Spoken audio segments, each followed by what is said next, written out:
بسم اللہ الرحمن الرحیم۔ اگر آپ بھی اپنے گھر میں سکون اور خوشحالی چاہتے ہیں تو روزانہ گھر میں ایک مرتبہ اس درود شریف کو لازمی پڑھیں۔ رشتہ دار ہو یا بیوی یا اولاد کسی مسئلے میں تنگ کرتی ہو، یہ درود شریف پڑھ کر پھونک مار کو اور ان کو پانی پلا دیں تو ہر طرف مخالفت ختم ہو جائے گی اور ماحول موافق ہو جائے گا۔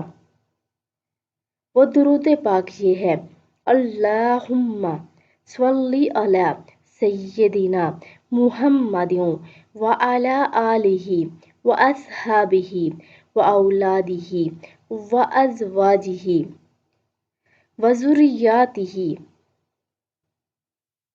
واہل بیتہ واصہارہ وانصارہ واشیائہ ومجیبہ